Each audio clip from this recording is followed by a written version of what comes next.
Today we're going to go through the details of the submission for the October submission. Based on the AIA National Jury, on the themes and criteria that previous juries have focused on in their review of the submission. And our agenda is presenting the various sections. Sharon will address the concept of constructing a narrative, the all-important summary statement. Anya will take the summary of achievements. Barbara will address the significant accomplishments section. Anya will discuss exhibits and graphics. Is that right? Yes. Barbara will discuss the role of the sponsor, very important part of this team that you're putting together. And Rob will discuss the reference letters to support your nomination. And then Suzanne will give us a whole rundown of the logistics of the submission, timelines, deadlines, et cetera. After all of this, we'll break out into some groups. We'll answer questions. We can sit around the table and talk specifically about your submission and your ideas. So we hope to have you on your way by 11, but we're here to stay as long as you need us to. So this fellowship submission is about you. It's about your contributions to the profession. It's not about the firm that you work for or the team of collaborators, and we all know we are a team-based sport. I know it's difficult to sing your own praises, but that's really what you have to do. It's about who you are, what you have accomplished, when it occurred, why it's significant, how you have benefited, how the profession has benefited, and how other folks have benefited from your input, and why it's significant. Clients in the profession, most of all, you need to provide documentation onto how you can support these assertions. So choosing the right category is probably the most important thing, and since most of you have submitted an initial portfolio, we think that you're on the right track, but if you do have questions about whether you're submitting under the right object, please raise those when we have a chance to talk individually. Read the object clearly and really think about how you can focus your submission to meet the criteria for that object.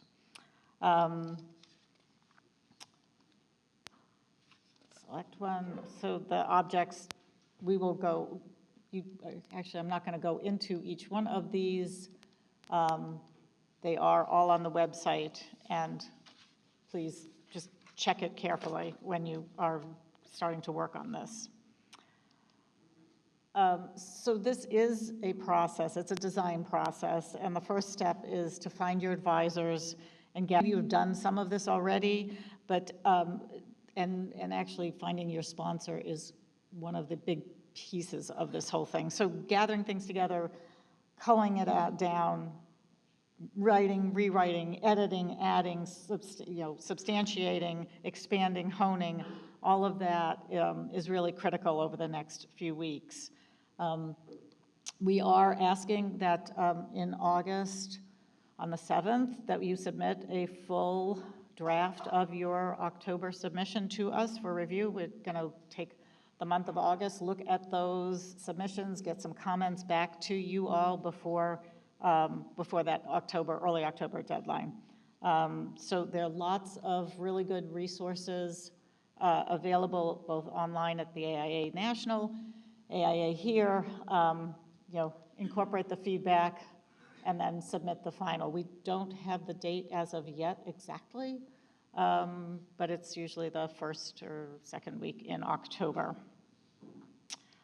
So I'm going to go through, and there's some of the resources, and it's in the handout.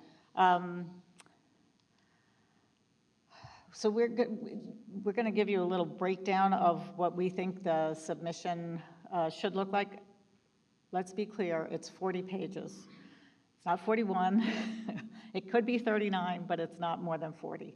Please be careful. We have had people just thrown out because their page count was not correct. So this is a sample, and obviously your submission should follow what supports your thesis the best. But the first section is a sponsor letter and your summary of achievements. Second section is your CV, your significant work, your awards and honors and recognitions, publications, presentations, and speaking engagements. And obviously this can skew towards whichever object you are submitting under to support your submission.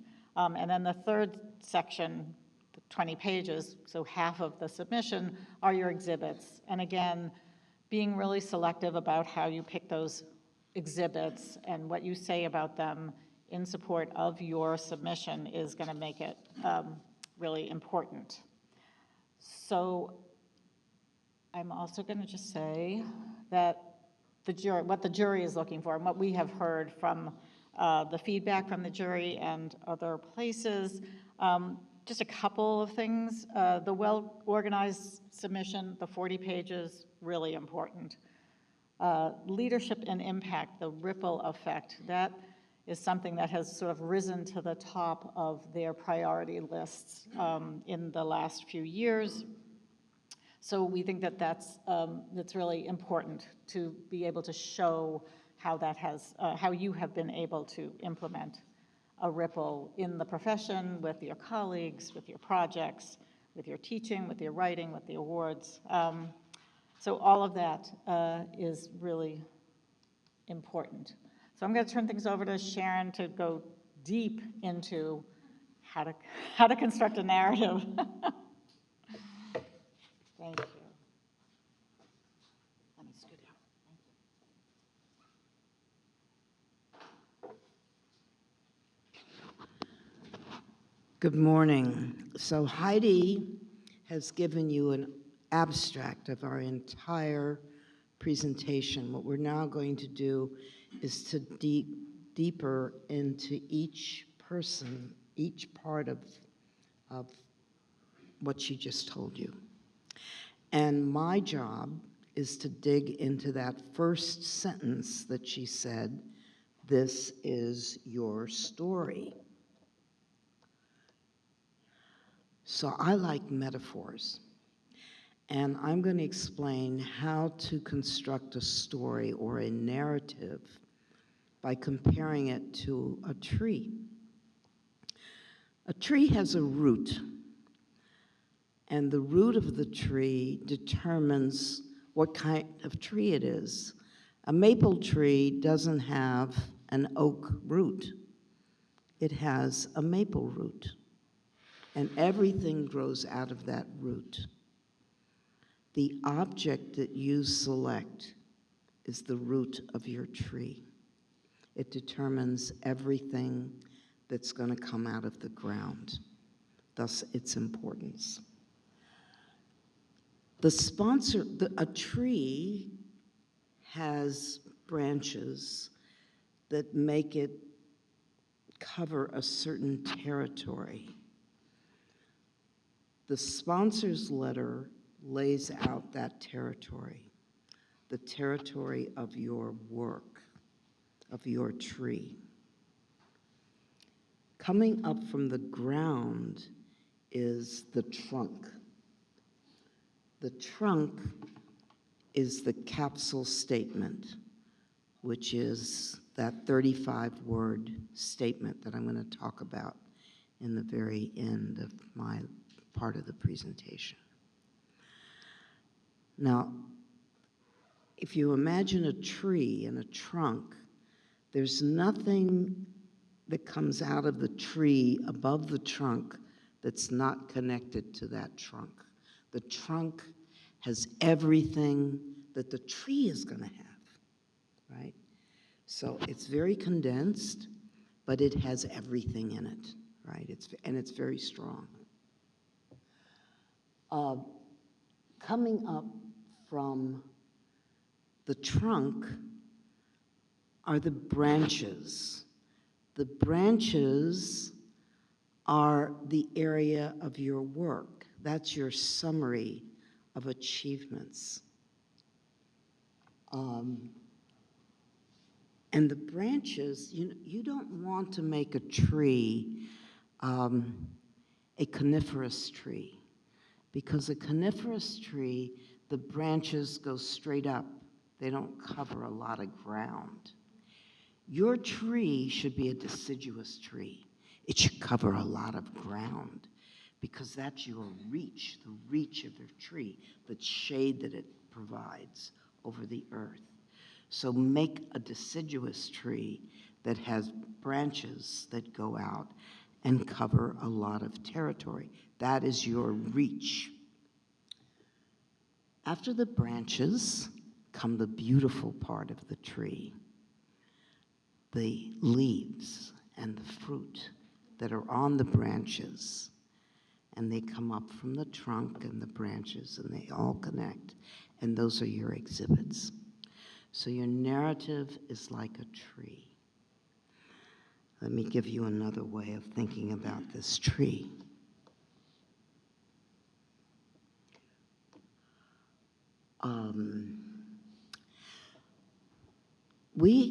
I would say a very familiar feedback that we got on the applications that were not accepted by AIA National was a misalignment of the object to the rest of the portfolio, whether it was to the work or to the way it was presented. So it's very important to get the object aligned with what comes after it. You don't want to have a root over here and a tree over there. It's got to be aligned. That your achievements and exhibits must be aligned with the object you select. This is a critical choice. And then after you select that object, be judicious in presenting what supports the object. This is not an autobiography. This is a presentation of your work in relation to the object that you select. Your sponsor's letter and the reference letters must lend specific support to the object. And I'll just go back because I forgot to point out that the reference letters need to reference different aspects of your leaves or your flowers or whatever's up there in the wind. They shouldn't be all, if you think of them as bird nest, your bird nest shouldn't be all in the same place. Spread them out. As you develop your narrative, continue discussing your object selection with colleagues. Most of you selected an object. Sometimes we said, we disagree, we recommend this. Sometimes we said it could be this or it could be that. But if you think about a little twig, if you had a little twig that was going to be a tree, you might not be sure whether it was going to grow into a maple tree or an oak tree. And then when it got more mature, you would say, oh, this is going to be a maple tree.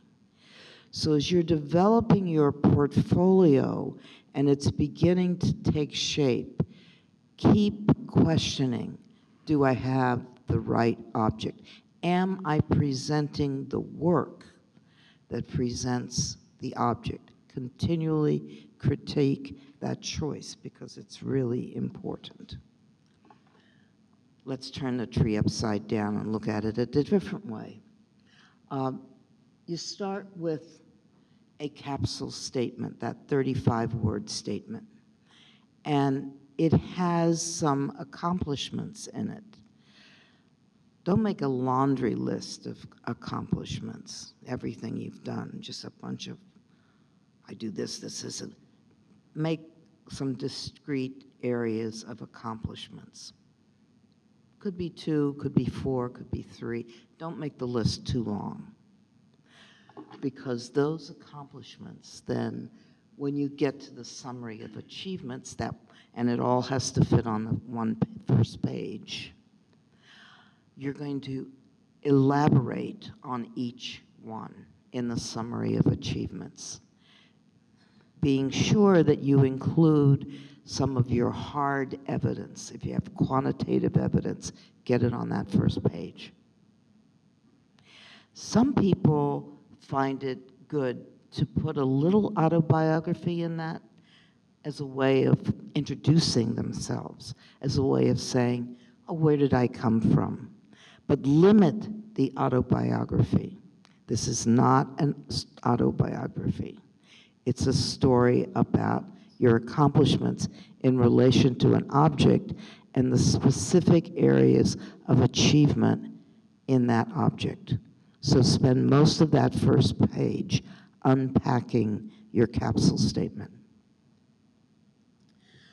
Now, the area that is less closely tied, but it's still tied to the roots, is the number 2, section 2, the accomplishments. And we need to fix up this presentation because we have two different listings of it. This is the short list. Barbara's going to give you the short list. Heidi gave you the long list. But let me show how Heidi's list fits with my list. The first part of your accomplishments, the gray part, is 1 or 2 pages that is your CV. That has your education, your employment, your service, community, and professional service. Sometimes people put in their licensing year. The next thing is probably the longest area is the significant work. Often that has thumbnails with a short description of each of your significant projects. And this is all in chronological order, beginning with the latest thing. Every list is chronological. Okay, so significant work, and then after that come your honors and awards and recognition. After that come whatever else that you have, publications, speaking engagements. And remember, those are your branches. This is the spread of your tree. But don't make it go out beyond your roots or the tree's gonna fall over. So don't tell everything. Tell the things that matter. And that gets you to your exhibits. If you have titled in the second row when you were doing your summary of achievements, if you've given those titles, you can bring the same titles down to your exhibits. There's a relationship. You have accomplishments, describe them in short form, and then you document them, and as Heidi said, with evidence.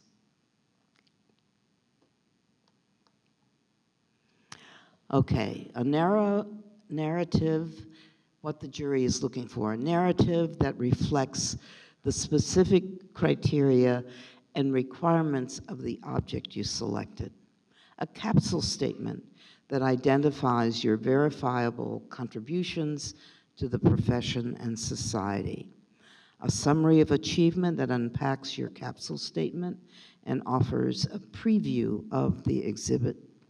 A section 2 that chronologically documents the ripple effect of your work through honors and awards, lectures, publications, teaching, mentoring, service, whatever it is that you've done. Exhibits that provide evidence of the claims of your capsule statement, including metrics of recognition. And a sponsor letter that lays the ground, that describes your relationship, highlights your contributions in relation to the object, and refers to specific exhibits. It shouldn't just say, I know this person for 25 years and they're great. Reference letters that describe your relationship, highlight your contributions in relation to some aspect of your capsule statement, and refer to specific exhibits. Your portfolio must demonstrate national reach, jury responsiveness.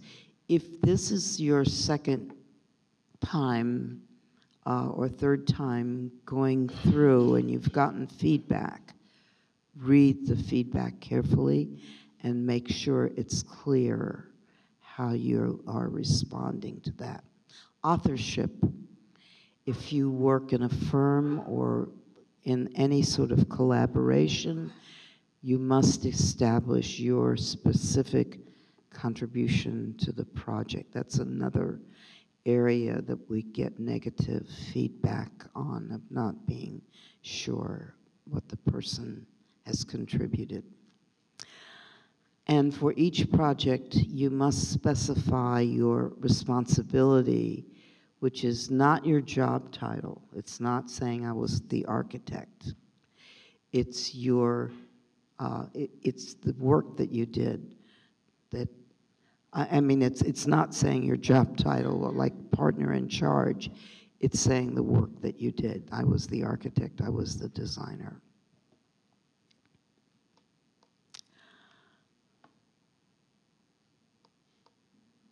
Okay. Okay, this is going to be, I'm just going to go through all of this. Okay, so your team are yourself, your sponsor, and your references. And there are two areas of tasks that you're doing, and I strongly suggest that you separate the task. One is the content, and the other is the form. The content is the written text, and the form is the graphic layout of that into 48.5 by 11 pages. If you were doing a book, those would be two different departments. You develop the text with an editor, and then the text would go to another department for a layout. You, as the maybe working by yourself or working with a very small team, need to separate those. InDesign or graphic design program is not for editing text. Get a well-edited text in a Word doc. Develop a graphic layout with master pages for each type of page, which will help you with your design, because you'll need to think, what types of pages do I need to show my accomplishments?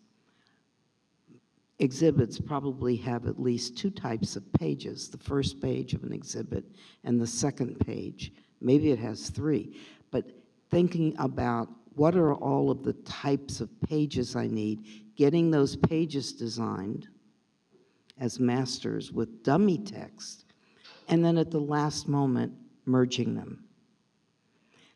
You need to be back here or to give us your completed work on the 7th of August. 1st of August, merge it. And then you still have almost 2 months to fine-tune the connection between the two. That's my advice. I know the people I've sponsored in other chapters really hate that advice and get very mad at me that I insist that they do it that way. But you can't edit in a graphic design program. It's not meant to be editing. So if you're working by yourself, you will do all of this. If you're working with a team, you can have a conceptual editor, a graphic designer. You need somebody that keeps you on track for schedule, because you're all busy.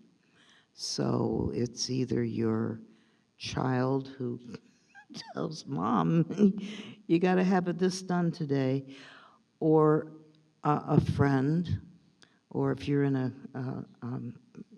if you're hiring people, it's somebody who's managing the process.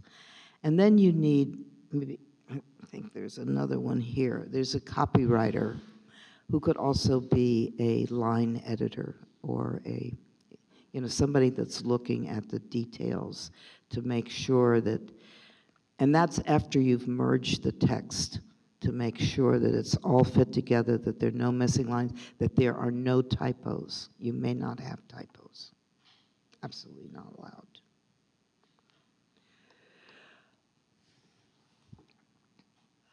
Okay, let's look at a capsule statement. This one is very good. In a preliminary form, it was 50 words, and it says, through her work as a writer and editor, Joanne Gonchar has advanced the profession by providing architects with critical information, insight, and inspiration. Her articles, which reach an international audience, identify emerging trends, explore the implications of new technology, and cover topics as diverse as design, sustainability, structures, and preservation. And you can see, remember that upside down tree that had the red, blue, and the green? You can see the red, blue, and the green in this statement already, right? But it's a little bit wordy, and it's too long. So she improves it. Through her work as a journalist, Joan Gauchard provides architects with critical information, insight, and inspiration. That's a big idea. Her articles, which clearly communicate complex design and technical innovations, one area of accomplishment, promote best practices in sustainability, materials structure, 2, and preservation, 3. That's a good statement. To the point. You can write that. Okay, I'm out of here. We're going on to Gregory.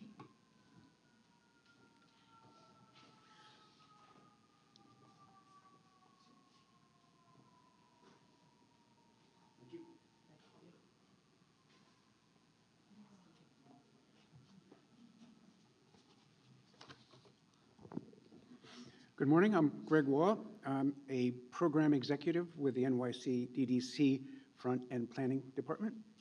I'd like to summarize some of the material already mentioned, leading up to the summary of accomplishments. The first thing that the jurors see is a sponsor letter that summarizes the candidate's achievements, introduces the submission, cites the candidate's specific leadership role in the profession and society, and says why the candidate should be elevated. Next is the capsule statement that Sharon went over in great detail, which identifies the candidate's verifiable accomplishments with usually three primary facets or areas of accomplishments and shouldn't overreach. Then the summary of achievements, which is tied to the capsule statement and is a summary of achievements that unpacks the candidate's capsule statement and offers a preview of the exhibits and should support the object that the candidate is submitting for. It's important that the summary of achievements emphasizes the most compelling accomplishments and ripple effect that the candidate's work has on the profession and society, and highlight specific contributions and how they're important and how they're produced and the effect they had. Since it isn't a Lifetime Achievement Award, it's important to curate the work and tie these various documents together.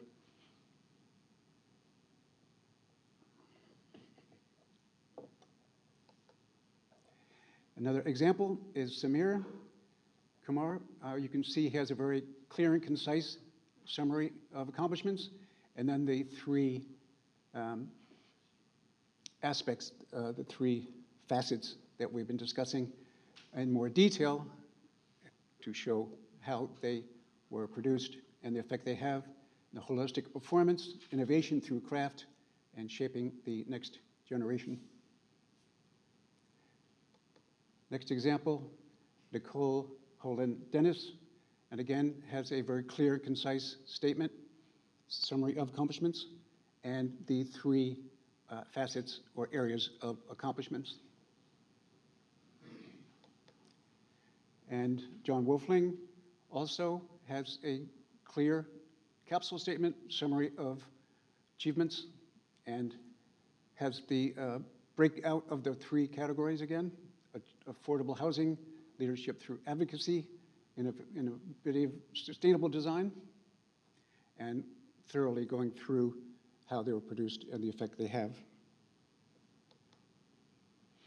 And Yanel Del Angeles Salas also has the 3 categories that she expands on, highlighting certain aspects of it to show the proof of accomplishments and results.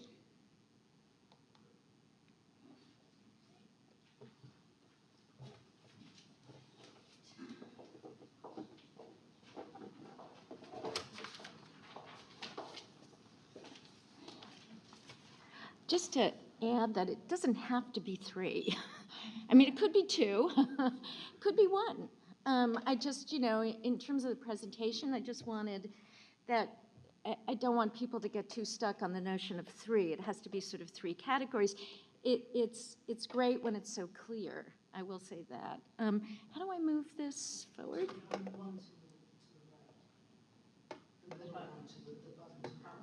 Is it here?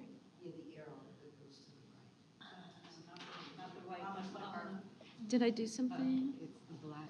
Oh, the black. Okay, so this? Okay, good. All right. Sorry. So my section is going over the accomplishments. This is really the biggest section in the entire submission. And I think this, this list is very concise and really tells you in a very quick look all the things that you really need. Sharon did address some of these as well, but they're worth going over. All of this is the sort of broadest area of your submission. This is really everything that you've done. Again, it should always point back to your summary of achievements and your capsule statement. But it is the widest range of your work, whereas the exhibits, as you guys know and you will see, hones more specifically on a project or your publications and things like that. So curated list, comprehensive summary of work. I think this is very critical, which is the demonstration of broad influence. Publications, public speaking, teaching, articles, and so on. And a way to illustrate that in a submission in a compelling and organized fashion, because you don't want to just have lots of lists. And we also, as architects, respond to graphic information, and so it needs to be lively in that way as well. An illustration of national impact is a plus. I would actually say stronger than that. Your ripple effect, something that I had always hoped never to hear again, but the ripple effect is very, very important. They want to see you reach outside of your firm, your immediate area, and that can be a little bit of a heavy lift, so it's worth taking time to really think about how you can demonstrate that. And there are a lot of different ways, and I will say, also anecdotally speaking from my own experience, looking at past submissions is so helpful because people illustrate the same information in very different ways. I also was elevated in Object 4, and so it can be a little less obvious to people in terms of how that gets done. I mean, I think it's a little easier in Object 1. But again, people exhibit or they submit that information in lots of different ways, and it's really worthwhile taking a look and spending some time. So, I mean, this is pretty obvious. You should research all your past activities. You probably have all that information in one format as another. It's a lot easier if you're younger and all of this information was always digital. It's a little harder when you started at a time where it wasn't. Got that? Okay. And it's a maximum of 18 pages. And so within this very broad section, it breaks down into subsections. The first is your CV, which was mentioned, then significant work, awards, honors, recognition, publications, and significant presentations and speaking engagements. And obviously, the comment below really pertains to the entire submission. It's all going to be different depending on which category you apply in and what your emphasis is. So here's one example of what one person submitted for their CV. You know, again, it's especially if you have additional space, always nice to have a graphic in there. But it's very clear, the headings are very clear, and the different categories are very clear as well. Here, this is a very nice page that shows the significant work. It was mentioned showing these thumbnail photos, or they could be sketches, they could be renderings. And what's nice about this is that the information is very clear, and also what this submitter did is that in a very brief paragraph explained what the project was, but then also explained very specifically what they did. And that's very important. It's not just about the project, it's about what your contribution is. And not your firm's contribution, your contribution. And again, at the bottom, in a way that's very easy to read, explains that person's affiliation when they did the project, with whom they were with, what their project role was, when it was completed. And in this case, they put certificates or targets, because they obviously were talking about energy use, but you could also do awards and other things like that that contributes to why this is a part of your significant work. Whoops, did I? Oh, here. Awards, honors, and recognition. Again, these tend to be a little more list-oriented, so it's nice, as this person did, put logos or the seal of the school that they did work at. And again, it's just very important that the information is very clear. It's not too dense, so that it can be easily read by the people who are reviewing this. And then here's an example of publications. Media coverage. I think it's nice that they did a little snapshot of an article that they wrote. A lot of people illustrate things in different ways. Sometimes a picture of somebody speaking is also nice. Also, just to break up the very heavy list orientation of these things. And then this is significant presentation, speaking engagement, and I personally have seen a lot more of these kinds of maps. And I think it's quite helpful as a way to illustrate your broad reach. You know, using the dots to, in this case, show where the person participated in different conferences or speaking engagements. It might not be a world map, it might be a map of the United States, whatever is appropriate, obviously, to your presentation.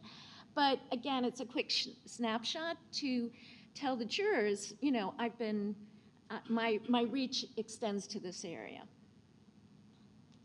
And I think that's it.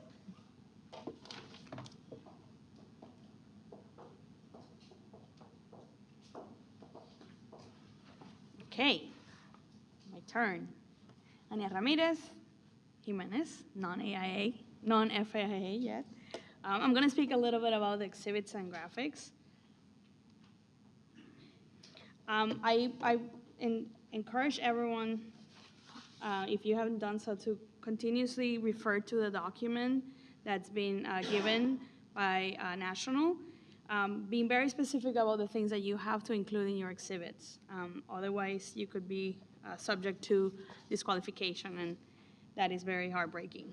So quickly, I'm going to go through what's required for each one of the exhibits: project name, organization or design firm, in the case that obviously you have not done your tenure at the same place, architect or architecture firm of record, important for object 1, object 2, completion date of the project, role of the candidate, and like Sharon said, not the job title. is really your role. Something new to highlight for those pursuing Object 1 this year, you have to be very clear if any collaboration or co-design occurred. I'll expand that a little bit more later, but keep that in mind.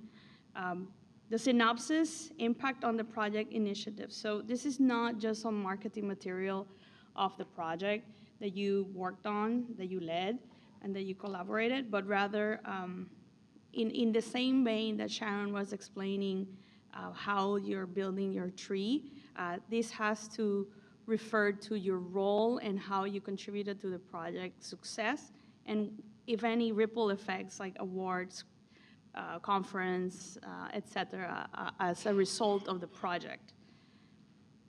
Project aspects, description of the project supporting the overall theme of your submission, and illustrate the outcomes, as I mentioned. Include publications and awards. And not to miss the declaration of responsibility or attestation. For those that have seen older portfolios, you'll notice that there's signatures. That is not required anymore.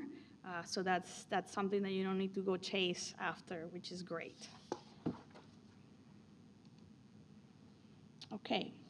I'm going to go a little bit more on the ins of the exhibits for each one of the categories. Again, projects and accomplishments that relate to your story only. Really, just think about the idea of quality over quantity. You will see that there's a maximum exhibits of 10, but the reality is that you have very, very strong 7. Maybe editing yourself is actually better. The themes are supported both in text and images. There is a story to tell with the images and not just a matter of adding as many images as you can. The space is limited. You need to show tangible results in relation to your capsule statement. Again, think always about that tree and how is it constructed. For category 1, you must show a minimum of 5 built projects, reminder of a minimum of 7, a maximum of 10 exhibits. And always start with the strongest, the one that defines you. This is not necessarily a chronological order of your exhibits, but rather something that continues to support your capsule statement. For category 2, there's a minimum of 5 completed / built projects.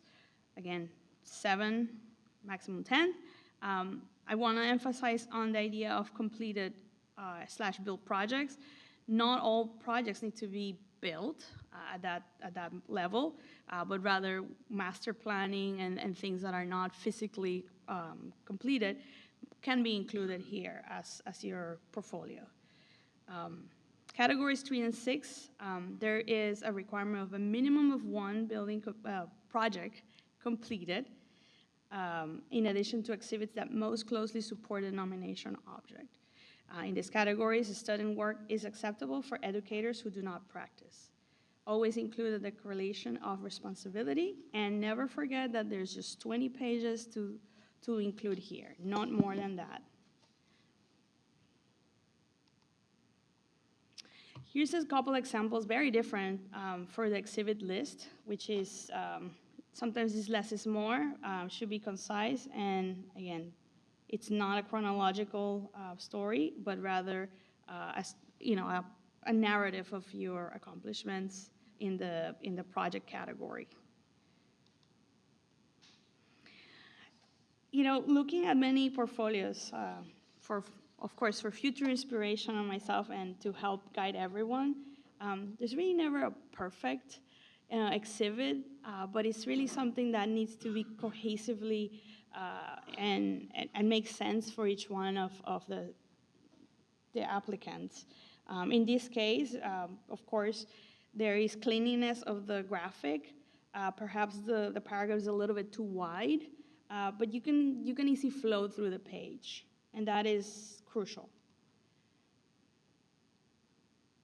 In this one, again, a little bit more, the text tends to be a little bit wider, but it's still clear where you want to go in the page, emphasizing the challenge, the role, the solution, any awards, and publications. So each exhibit, you can, if you do the math a little bit, 20 pages. If you do 7 projects, you probably can include 3 pages on some of the exhibits, but you have to be conscious of your limits. And in this case, each one of these applicants, I'm only showing the first page, decide more to put the text at the beginning and then follow with supporting images. The declaration of responsibility is something that needs to be in each one of the exhibits. And I'm sure that everyone has seen this, and they slightly vary in terms of who is giving you the attestation, whether you play a significant role in the design, you were largely responsible for the design, project was under the direction of the nominee, and new one, was a lead co-designer of the project. This is very important. This is my second year in the committee, and what we have learned for past applicants pursuing Object 1 is that there are sometimes some questions. I mean, again, this is a team sport, like Heidi said. Who really was driving the bus in terms of the design? So it is important, especially when you are, a partner in a team of 2, or perhaps at a larger practice, to be more specific about whether you collaborated with your colleagues or in what way. What we don't know, what's the future and how the committee, the national committee, is going to react to how to tackle and address that challenge of conveying that information. It does seem of value to include perhaps a quote or something that speaks of the collaboration, if that makes the case stronger, from your design team, from your colleagues, to support your role. Oh, this one's one of those. Okay. Speaking a little bit about graphics, again, the graphics of the portfolio and application need to be cohesive. We are all designers, whether we have gone in different routes from the different objects, but it's important that the graphics reflect who you are and not necessarily be imposed by someone that is helping you, perhaps for graphic design. It should reflect who you are as a person, because you need to be comfortable with what you put out there. InDesign is, in general terms, the most flexible for graphic layouts. Adobe Illustrator, PowerPoint, and Microsoft Word might not be the best candidates for the final output. And we know that there are more programs out there of graphic design that are more accessible. And technology is giving us more and more every day. Not sure how many of you use Corel anymore, so things have changed. The layout, in general, we have seen some successful portfolios and a vertical, but that tends not to be for build projects. Maybe if you're doing a lot of towers, it makes sense to you, but generally landscape format is the most ideal one. And again, going back to the tree, you should develop a concept for up to 3 levels of information. It's really how the eye is gonna gravitate in the page, and how, reviewers, and I'm sure everyone here has reviewed something in their life, you go through different layers of perusing a document, and that will help.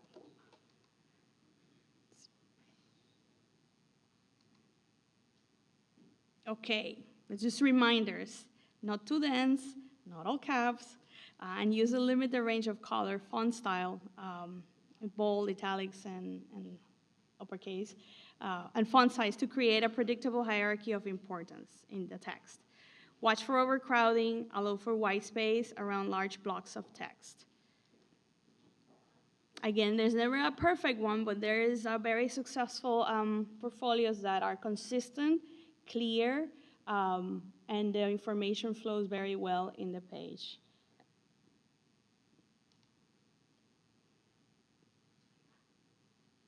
So you can feel like the page is breathing in this case.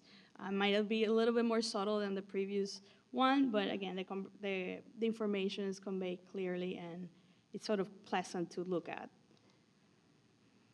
Okay, a note here on the serifs and serif We have all gravitated more to the sans serif territory, but, you know, it's still, you know, depending on your style, there's different levels of readability. Never go below 10 points. There's no need to go that small, otherwise no one is going to read it. And again, keep thinking about the idea that sometimes quality is more important than quantity, and use wisely your 20 pages for the exhibits in order to include more information on the projects. All right, I'm gonna let the next group.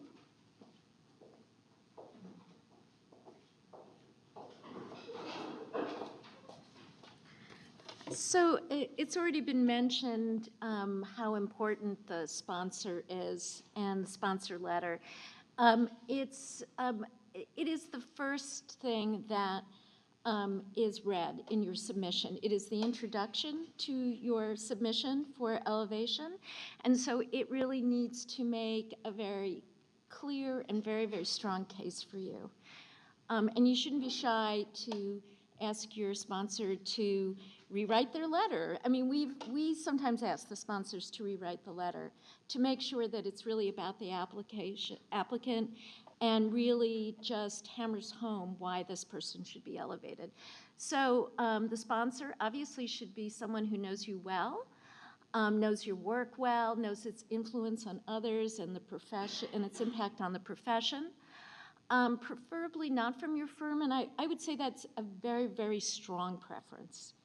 I think we have discussed that really it's not, it really is not, doesn't look that good when it's somebody in your firm just because there sort of seems to be kind of a vested interest in your being elevated. So keep that in mind.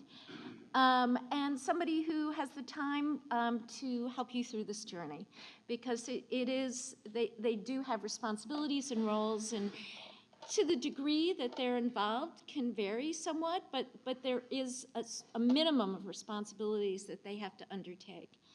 And so you want to make sure that they have the bandwidth at this time to do that for you. So the sponsor, again, their responsibilities to help frame your submission, write the sponsor letter, which again, the first page that the jurors see, and is your introduction.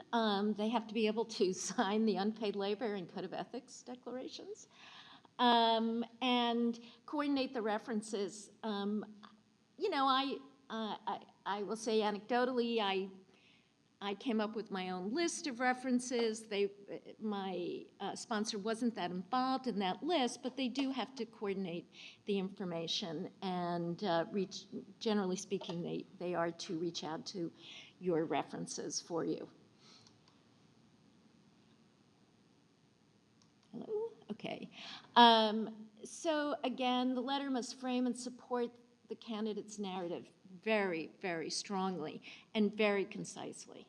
It should just, everything should just point back and be an introduction to what the jury is going to be seeing in the subsequent pages.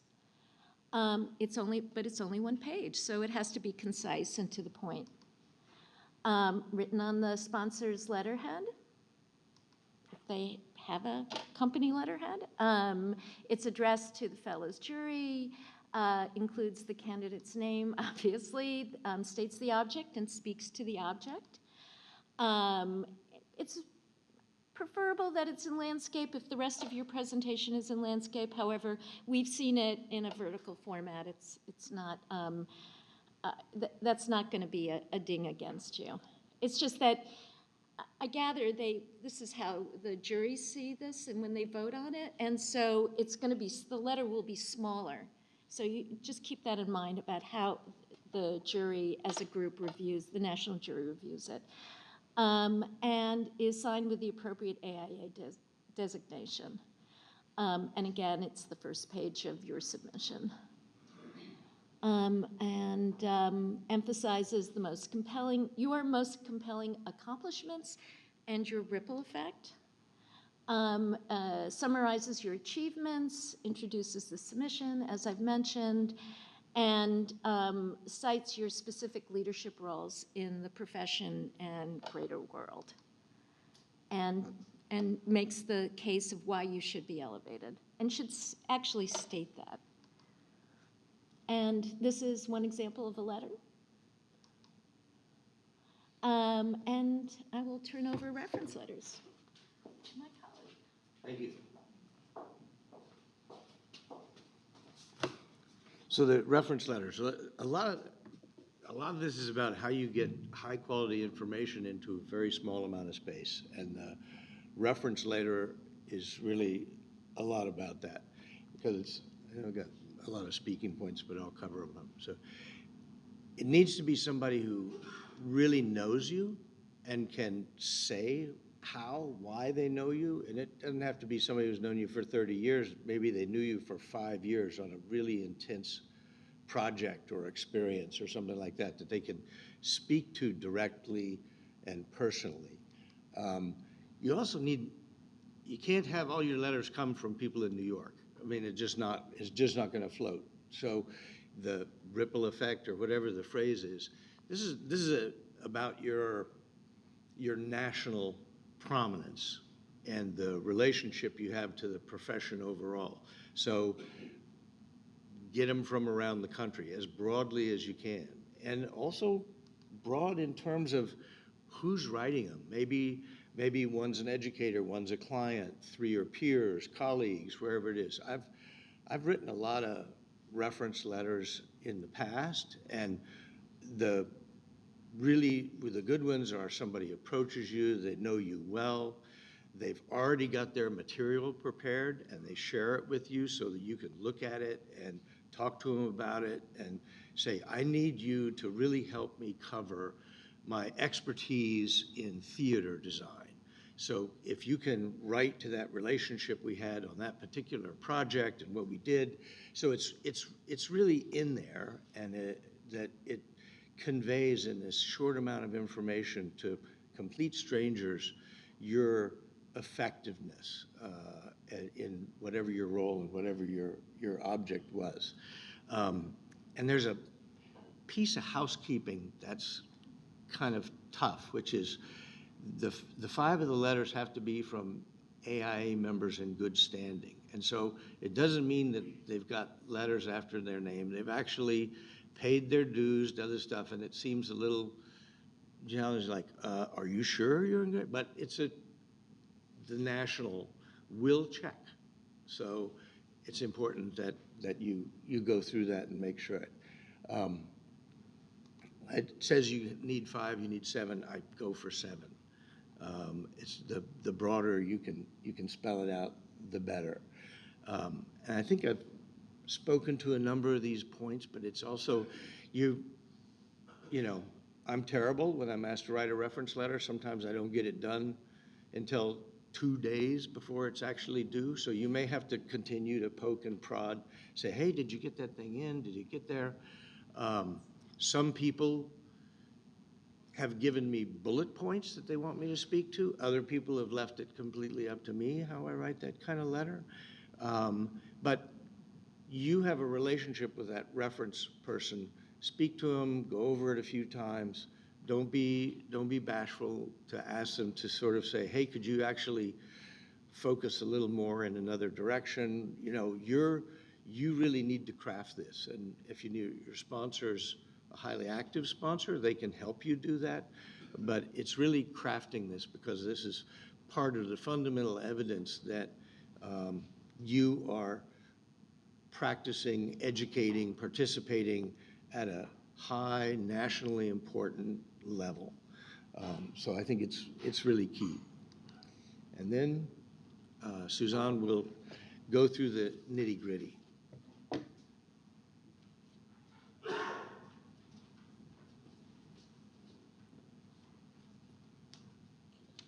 Okay, good morning, everybody, and thank you so much for being here.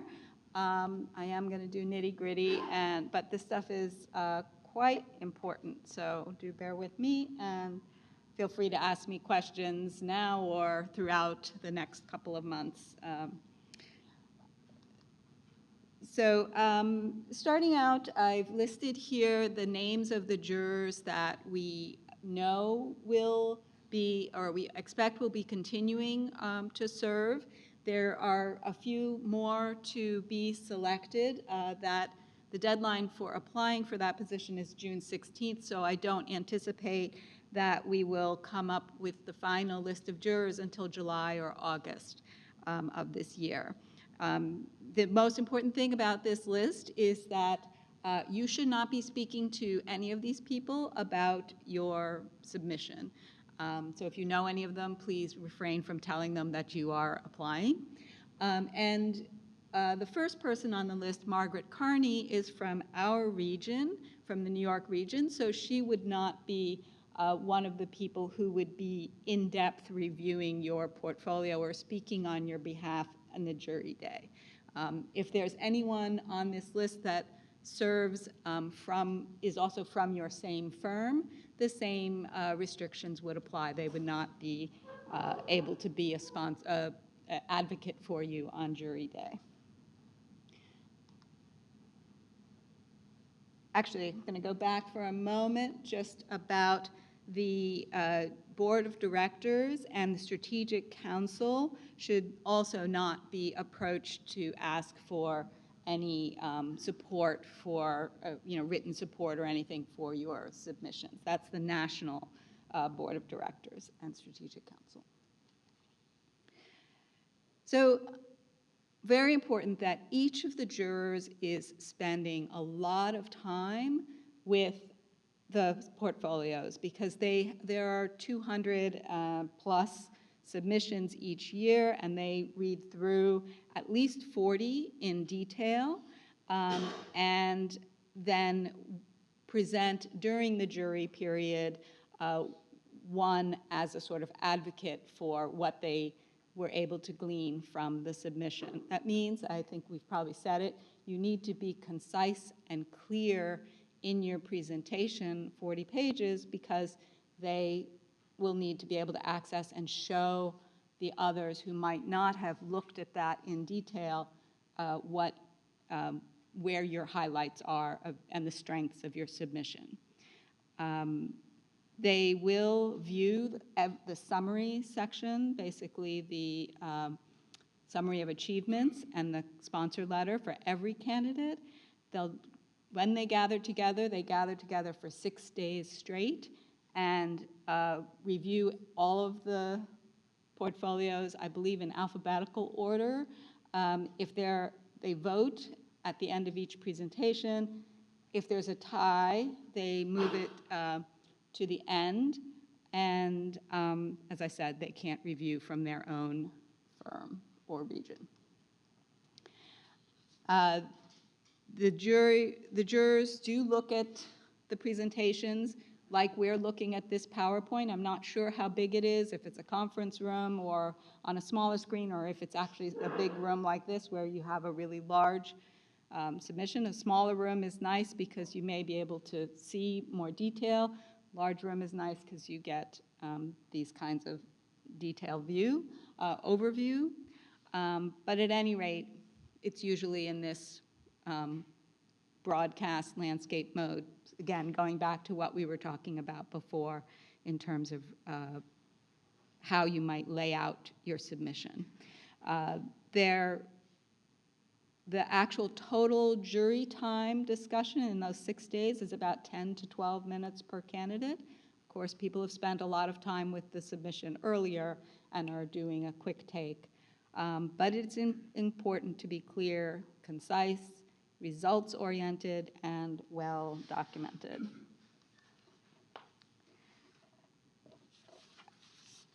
I think the only new piece from what I just said is that it's a minimum of 4 votes for elevation. It does not have to be unanimous. And just to give you a sense, last year, this is year on year how our chapter has done in terms of the number of submissions in our first column, the number who are elevated, and that percentage of elevated from what percentage of the total pool of pool were elevated. I'm sorry, what percentage of our chapter's submissions were elevated, and the total national elevation. We tend to have pretty good success. Our group of 11 new fellows this year represents 13% of those who submitted, compared to 4.6% of the AIA national membership belonging to our chapter.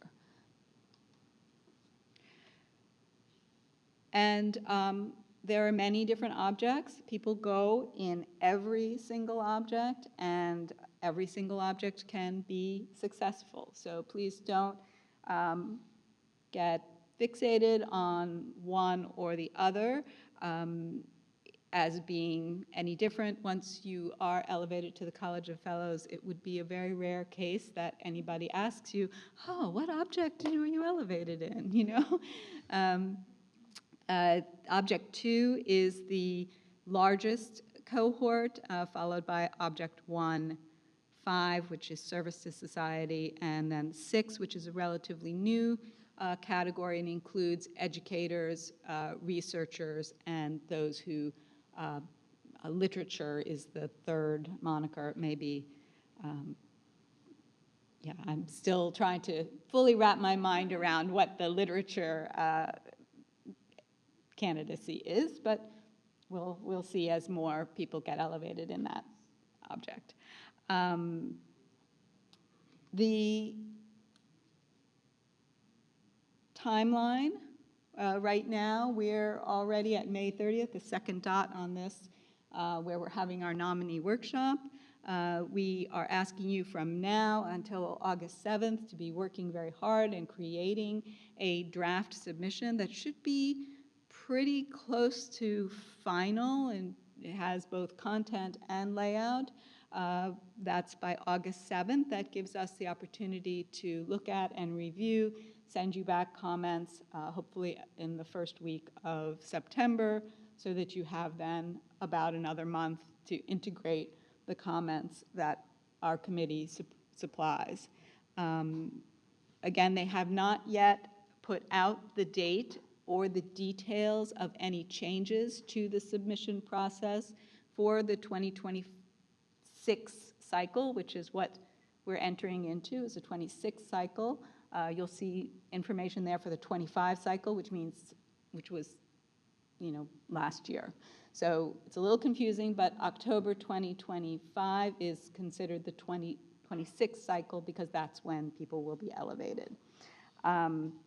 I would expect that the updates and the any submission updates and the final date for submission will be announced in mid to late June, if not during conference next week. On our next slide,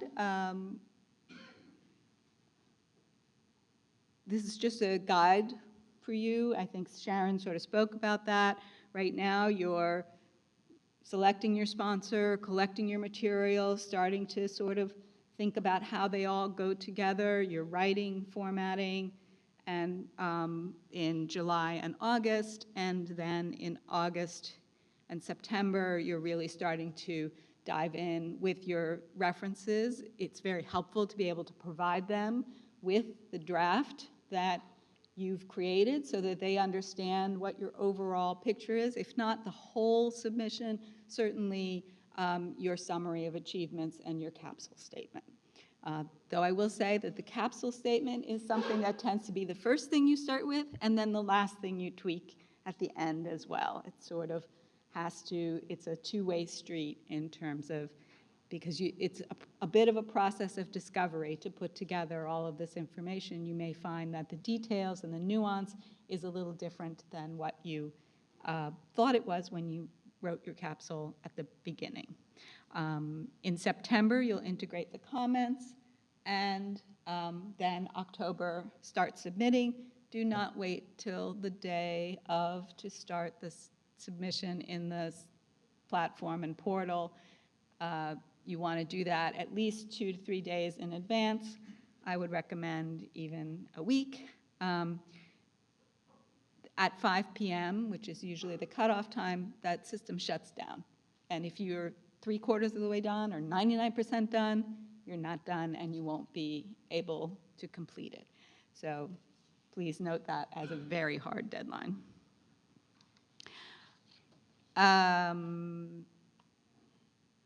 After the submission date in October, there's a couple of other things just to be aware of. Actually, it looks like I did not update these dates. January 26 would be when the jury would meet. February 26 would be when you would be notified of the determination of the jury.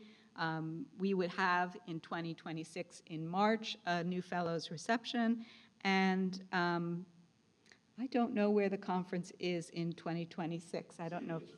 San Diego, that's right. I knew it was the West Coast, but I didn't know where. So 2026, San Diego, if you are elevated. And then you would also receive an invitation from the chapter to participate in our Torch Mentorship Program, which is where we pair our fellows with emerging professionals for 1 year of sort of mentorship, as it says. Please be aware of these dates, and I will update these before I send you the PowerPoint later today. The resource sites. This top one, the national website, is the most important one. Please go there, bookmark it, go back and back and back. I do, I probably go to that site about 2 or 3 times a week.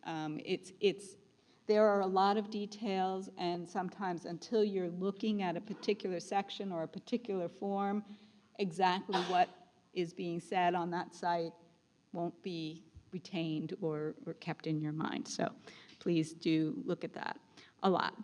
If you do have questions that I am unable to answer, or you just want somebody from outside the chapter, the National Honors and Awards Department staff can also answer questions. This is their email. We have a couple of resources that we think can be helpful for people at the chapter. We have a Fellows directory on our website, so that may help you if you are wanting to know who else do you know who works sort of in a similar alignment or way that you do. If they've been elevated, you might want to ask to look at their portfolio and look at their capsule statement too. The successful past submissions for the chapter are in a OneDrive that's shared when you get this PowerPoint. This is a clickable link. But I can send that to you separately if you have any difficulty with it. The National AIA Archivist can also send you any successful candidate portfolio from basically throughout time. The most accessible ones are from 2017, that would when we transferred to the electronic format. And the most relevant are probably the last 3 to 5 years, as the requests in terms of the formatting and design have shifted a little bit through the years. And of course, our committee members are here to help you. Just so that you can see, this is what the portal, the landing page of the national website looks for fellowship. Actually, I think they flipped it so that the resources are right at the top. Please click these little plus signs to get to more detailed information. Unfortunately, you can't bookmark any of those plus subpages, so just be aware to get to this information. And once you get into the portal, it's the same platform that is used for other AIA design awards, like project awards, like the Code Top 10, or the design awards, the education facilities awards. There are several forms that you'll fill out by entering data directly through the submission forms. You're going to do some check boxes. You're typing in your name, your sponsor's name, et cetera, accepting the intern declaration, and you'll send a note to the chapter to be able to get the nomination form. Uploads. This is the 40-page packet that we've spent most of today talking about. That's the core of your submission, and will be uploaded as a PDF, no less than 20 megabytes, 40 pages or less. You'll also upload a headshot, photo copyright information. I've highlighted this because this is something that takes quite a while to put together. You will need to attribute the photographs that are in your 40-page document to photographers or whoever the copyright owner is, and be sure that you can release AIA, that they can print those photos or upload them should you be a best example.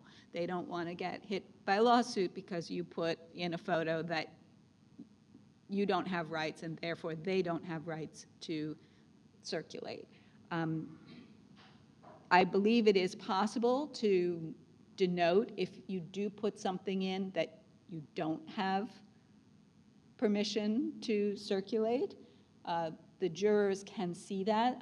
There have been instances where there are confidential projects within some portfolios, then you just have to mark them clearly within the PDF, confidential. It would be for jury's eyes only, and they are required not to talk about those projects outside of the jury's submission, but your submission would never be included as a best example on the website.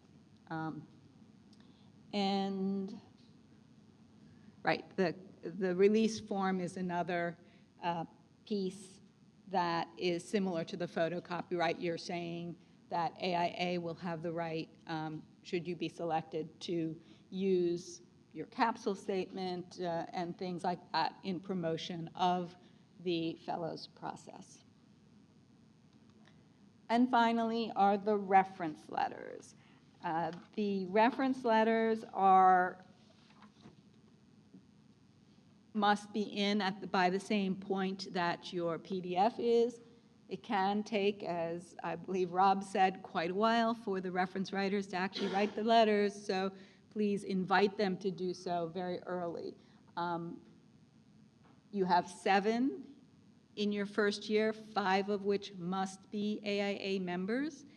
And then if you're going through the process for a second or third time, you can add 3 new references each year. There are no limits on how many of those are AIA members if you met the 5-member threshold in your first submission. If you only had 4 in your first submission, there's an accident, you thought somebody was a member, but they're not, then you would have to have that 1 additional member to be sure you have your 5. And the writers are the ones who actually upload those reference letters. So the way that they get that is the link in order to do that is that you, or in some cases, candidates have an admin who is doing up all this uploading for them. They must, within the portal, you'll see this form. You add in the person's reference writer's name, their email address, and then you get to hit the button that says Send Request Now. When you do that, then your writer will get an invitation letter with a link. This invitation letter frequently goes to the junk or spam folder, so give them a heads up that it's being submitted and could they look for it in their spam folder. When they get it, they can hit the link and then they submit their letter and they get a confirmation that actually you as the candidate will, or whoever is the primary on the portal, will get the letter saying that it's been uploaded, and you'd be able to see that it was received, or if it hasn't been sent, or if it's sent and pending. So all those will be there. This gives you a little bit of comfort to be able to see what's happening, but also discomfort if it's getting close to the deadline.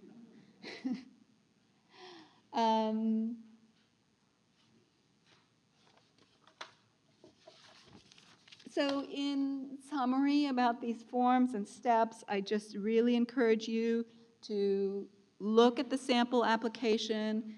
There's one out there now, which again is from the 2025 cycle. So you can use that.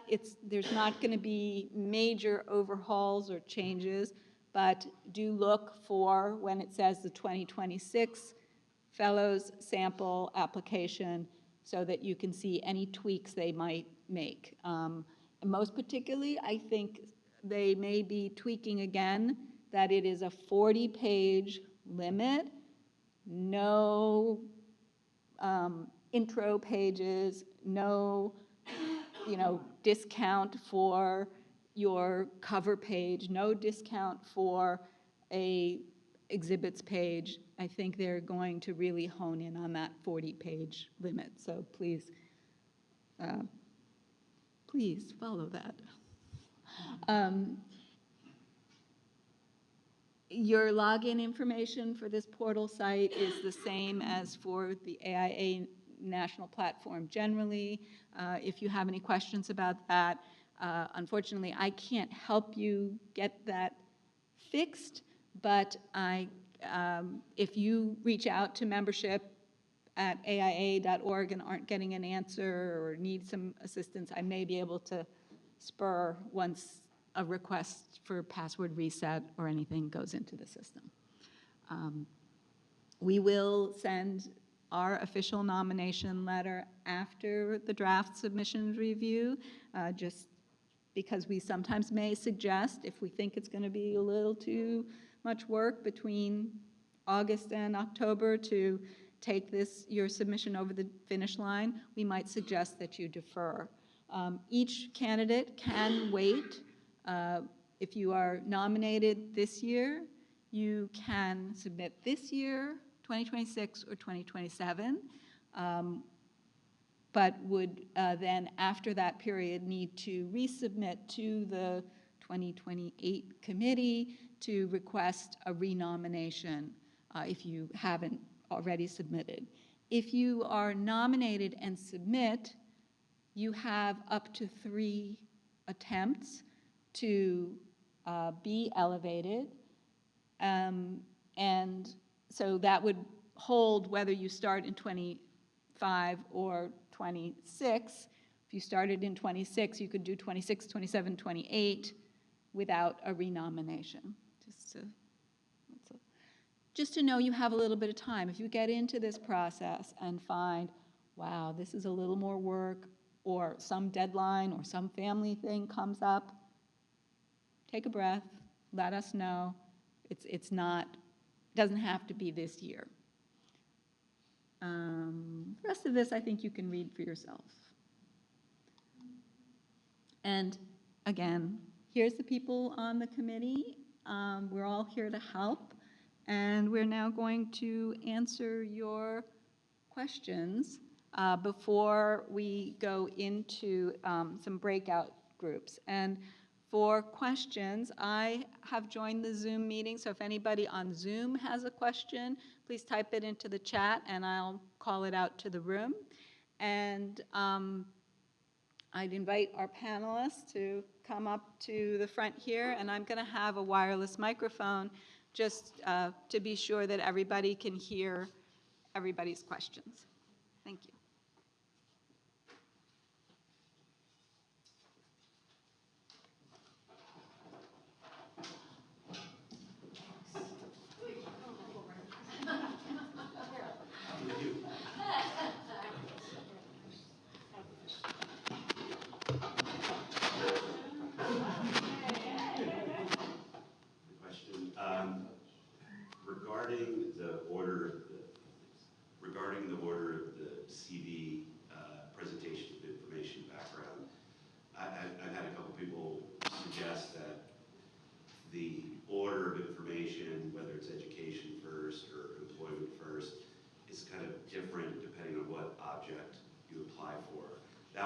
wasn't really covered today. I'm wondering if you guys could speak to that, if that is indeed a consideration. It doesn't matter.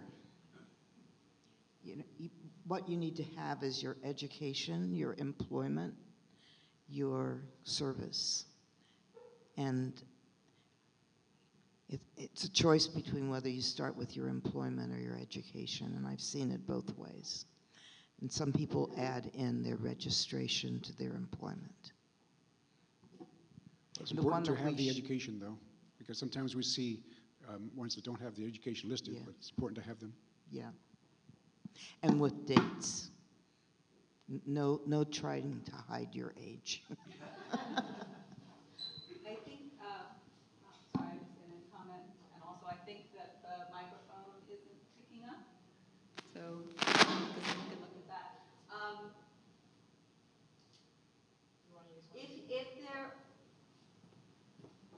If there are gaps in your work history, you may want to just have a note about that, because sometimes that raises questions, about what you were doing during those periods.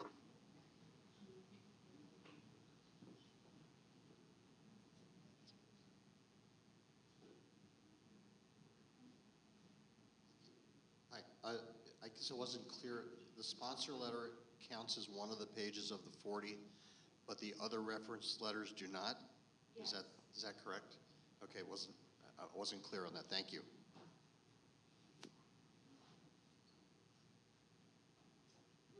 Hi. For second round submissions, I know you mentioned that you can get 3 additional reference letters. Is there any opportunity to have the original reference letter writers amend or revise their original letters of reference?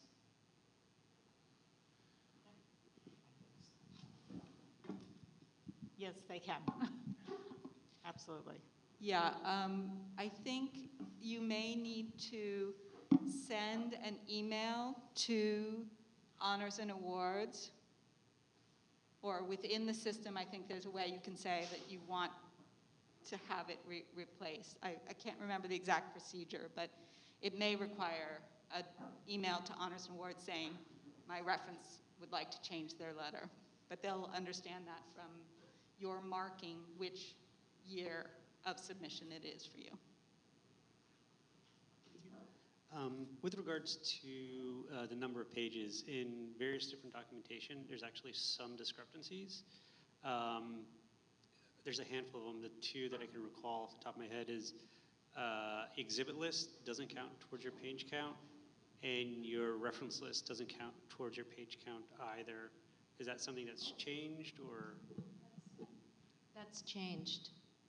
That it's now a maximum of 40, if it is your choice, to include those lists.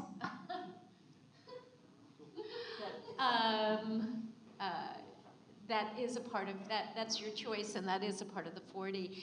And I think Suzanne mentioned that they're getting stricter about that. I guess maybe people sort of padded a little bit too much. I don't really know.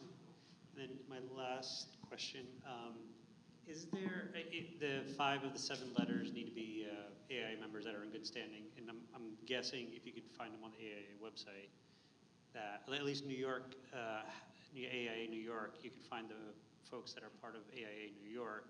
Is there a national directory of AIA members that we could look for?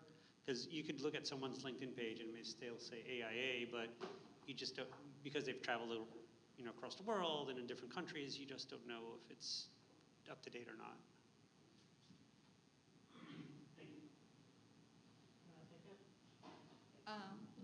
Yeah, there's not a directory that's public on the national website, but there is a directory on our own chapter page for folks who are local. And if you log in to the national AIA website, I believe that from the backside, you can see, once you're inside as verified as a member, I believe you can search for members across the country. I'm not sure that there's any kind of sort of free-form directory that would show you everybody whose last name starts with A or something like that. I tried that last night nationally, and I couldn't find a member directory even after logging in. So is there a group at the membership that you could reach out to, membership@aia.org or something, and just give them the list of the 7 people? Are these people in good standing with AIA? I know, are there folks that would be responsive at the national level, membership? I believe that the membership at AIA.org, Member support. member Member support support. at AIA.org will answer those questions. I can also, me or the membership team at the chapter, if you have a specific list of people, can look them up to help you out, just to confirm. That we would be confirming only that they are active in the sense of having paid their dues. We won't know if they've completed their continuing education. For retired sponsors, would they need to reactivate their AIA membership? And is there any kind of, is there a special membership status for people that were AIA members who have since retired? And are there any continuing education requirements? Yeah, I had that situation where a person had retired and was not emeritus because he didn't want to pay the dues until he was the right age, and I couldn't use that person.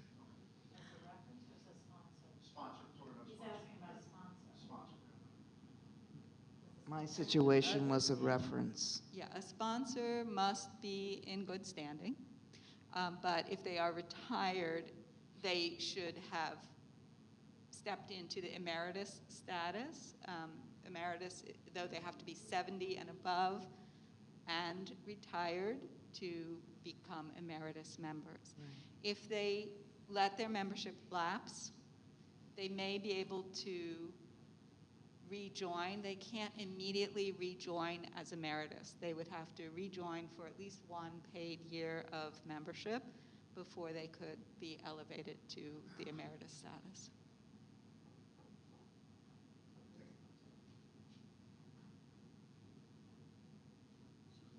Just to be sure, the reference letters are submitted in the portal.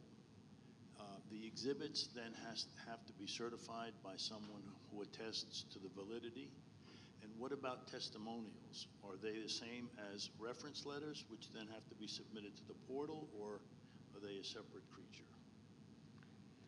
Testimonials would go within your portfolio. They would be part of your layout. So it's not, you're not going to submit letters that are testimonials. If you have wonderful quotes from people or from the newspaper, you would incorporate those into your pages And they would as count, evidence. and it would count as a page or a section of a page. It would fit be within part of the your number of pages. of the total pages. But that they you're- wouldn't be separate letters that would be added? They would not be separate letters. Thank you.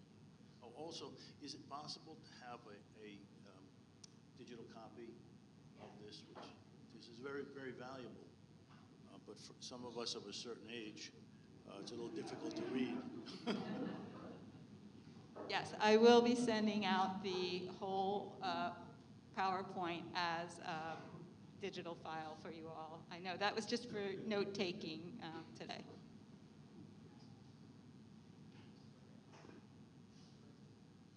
Will the response to the August submissions be able to be in face-to-face, or will we get simply written responses to the draft?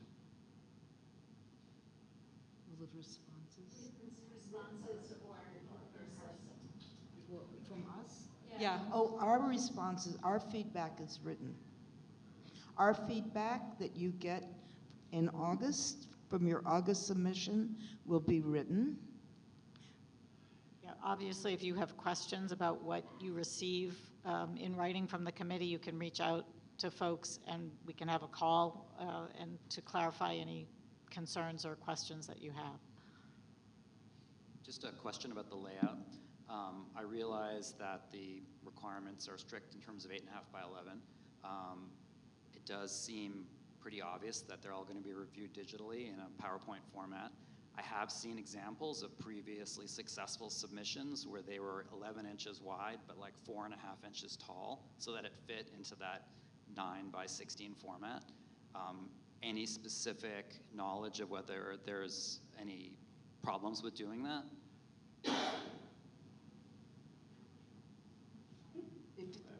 There's a page count, so. Right, it's just you're reformatting your page so it's wider than 8.5 by 11 sheets. You get more information on it, and everything gets bigger as opposed to 8.5 by 11, which is going to have black bars on the end. I think the main Sounds like thing is cheating to that me. the total area can't be more than the size of 8.5 and 11 by 11. So if you shift it to 11 by less than 8.5, you're good, but you can't go more than the 8.5.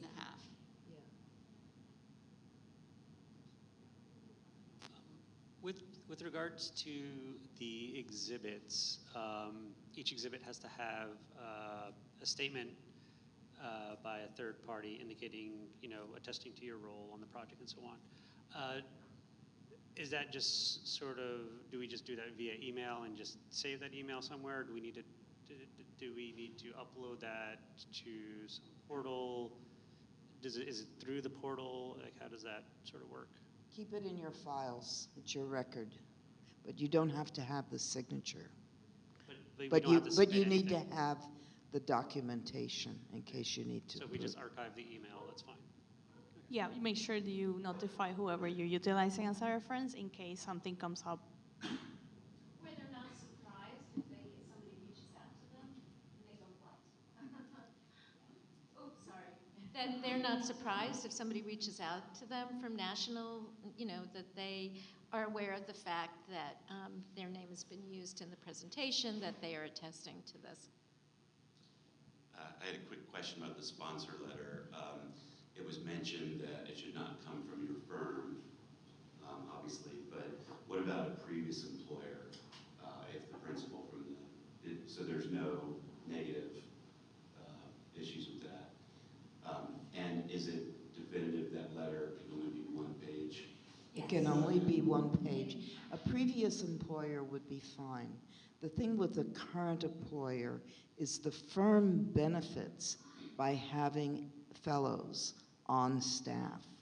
So it's really a conflict of interest for someone to support one of their employees for the support. It's self-serving. But a previous employer doesn't have that same benefit. I think it adds to the breadth of what somebody has done to have somebody outside of the firm be the sponsor, in terms of illustrating your breadth in terms of the profession. Yeah, even reference letters, quite strongly reference letters, I think. Especially. Yeah, that you want it to have a wide range. I think this was said before, not only geographically, but also in terms of professionally. Okay, I am just going to call out some questions that were online, some of which I've answered in the chat, but one was just to confirm that the sponsor letter, what format can it be? And it can be in landscape or portrait. Again, though, since you're looking at it in this kind of format, oftentimes being in the landscape is better, but some firms will not allow that revision of their firm letterhead, and so it's certainly understood if you need to import it directly in that portrait format. And then the second part of the question was, does everything except the reference letter have to fit in the 40 pages of your portfolio? That's a pretty clear yes. I think I noted that there are some forms that you'll fill out online, but really the bulk of what we spoke about here today, except for that copyright information, will be in that 40-page document. And there was a question about recommendations for graphic designers who might help. I don't have a list of specific names of people. We have had candidates in the past who've been successful by either tapping a younger family member or friend in their network, a mentee, or even hiring, say, an architectural or graphic design student, on a project basis to just help them with the formal, InDesign. I have a question. Does the photo permission need to be signed? If it's taken by a photographer, does the photographer have to sign? I don't know if Tammy's still here. No, she had to. Okay. I believe that it has had to be signed by the photographer. In the past, I feel like I saw somewhere a little note that maybe that was going to be slightly revised, but I don't have confirmation. So as soon as the system is updated with 26 guidelines, I'll share that information out. The last submission I did, I had to get signatures, and it was a huge task. Yeah, I believe they've gotten a lot of feedback that that's a little bit too much for some of these, especially for the older projects. I think that now that you say that, it's sort of tickling in my brain that I think they've allowed for a sort of blanket release for photos older than some period of time, whether it was 10 years or 15 years, I don't recall. But that I think current projects, current work is still going to need the photographer or graphic designer or renderer or whoever it is to provide that release. I just want to add one thing about a graphic designer. As somebody who doesn't work for a firm, I can't even remember exactly how I got this person, but I believe I just asked around. And it was somebody who did graphics at an architecture firm who was willing to freelance. So, I mean, there are a lot of ways to go about it. It just, I didn't have the bandwidth to actually do the design of it as well as all the writing and getting all the information. I think it's also, for me, it was extremely helpful to have another pair of eyes on it as well. And you get so close to it, you just don't see certain things. And, I was lucky. We had a great relationship. And actually, he lived in California. And so it was great because with the time difference, I would send stuff at night, and in the morning, I would get responses back. But I'm not suggesting that. I'm just saying it really worked out well.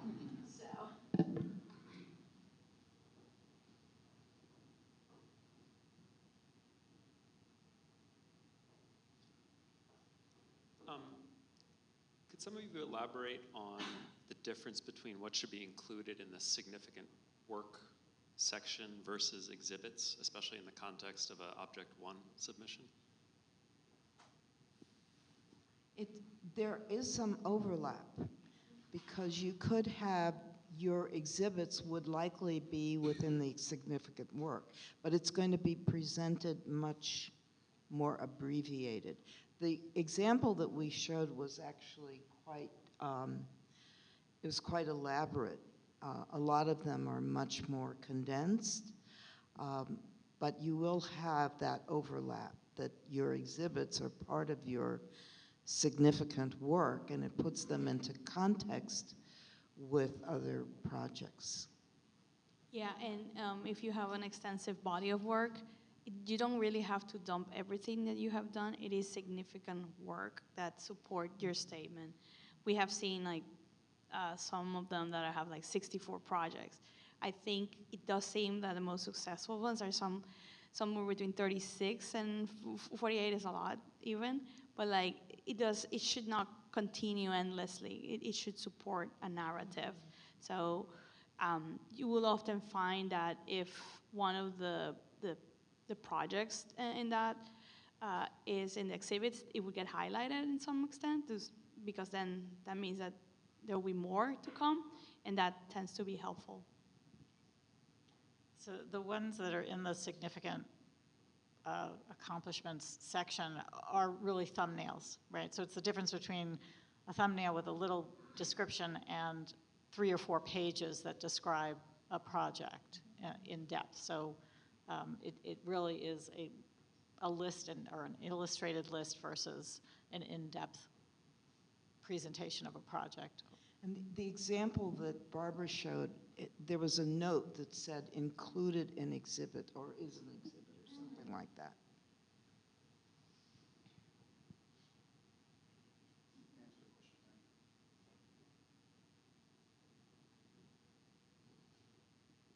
And just to confirm that significant work where you're showing the little thumbnails of the projects, that's chronological in reverse order, correct? Not necessarily. Not necessarily. It is a lot of times, but it could be organized differently. It could be thematically organized to support the way you're presenting the exhibit. Okay, all other stuff is chronological reverse order, but that could be Could be content. Okay. And then when we submit the exhibits, section 3, those could be grouped thematically as well. And show your best work first. Yeah, I mean, you can group thematically also, say publications or awards.